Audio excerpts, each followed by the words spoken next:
Oke, di sini kita akan studi kasus terkait kompresor ya. Dan di sini kita fokuskan untuk pembahasannya adalah centrifugal kompresor ya, karena ini yang paling common, paling umum digunakan di dalam industri.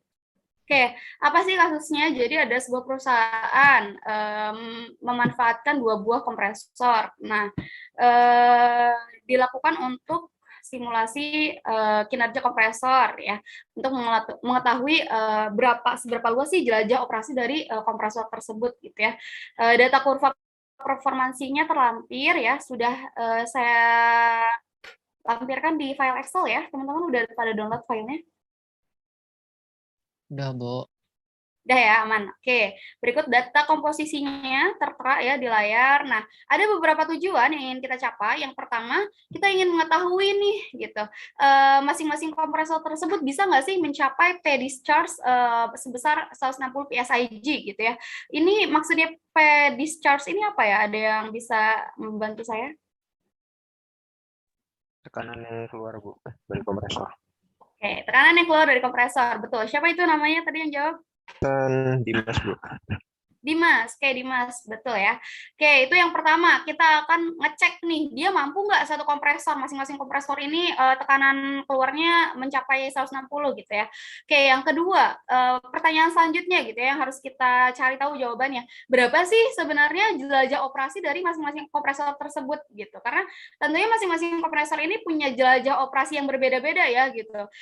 Kita nanti mencari tahu berapa sih laju alir maksimum dan laju alir minimum ya, dari kompresor tersebut untuk mencapai head yang paling tingginya gitu, untuk mencapai head maksimalnya gitu ya. Itu untuk tujuan nomor 2 ya, studi kasus nomor 2. Kemudian yang ketiga, ketika kedua kompresor tersebut disusun secara multistage, artinya di sini disusun secara multistage adalah dia disusun secara seri ya teman-teman. Oke, kita ingin mencari tahu berapa laju alir minimum dan maksimumnya dengan batasan P suction atau P awalnya, tekanan awalnya dia adalah 20 PSIG dan P discharge-nya adalah 160 PSIG. Gitu ya. Itu adalah untuk batasan-batasan dari kasus yang akan kita rancang hari ini. Gitu. Oke, next ya. Nah, di sini soft map ya untuk kurva performansi kompresor K100 ya. Di sini kita bisa lihat ya, gitu. Jadi nanti kalian bisa bandingkan ya dengan hasil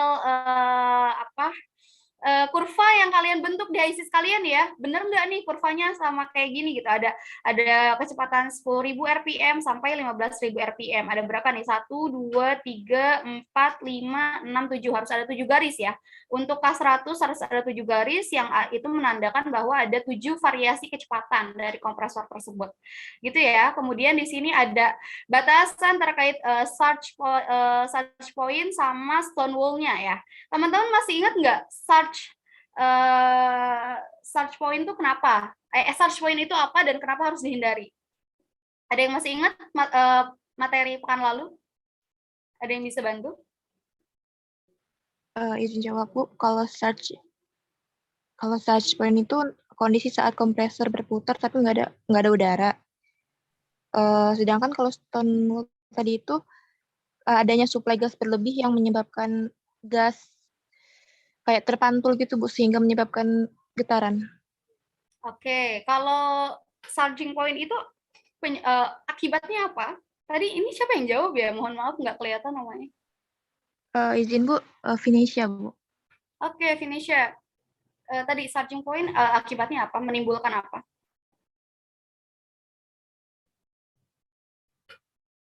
Oh, maaf, Bu, kalau tadi itu yang surging point tadi itu akibatnya terjadi vibrasi gitu, Bu. Karena nggak ada, ya. Kalau stone wool apa berarti akibatnya, sorry. Back pressure tadi ya, mental tadi ya.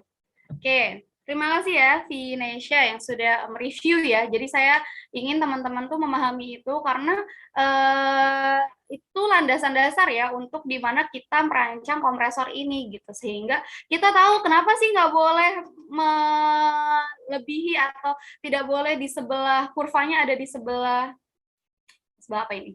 Sebelah kiri surging point dan kenapa sih nggak boleh di sebelah kanan dari stone wall kayak gitu ya.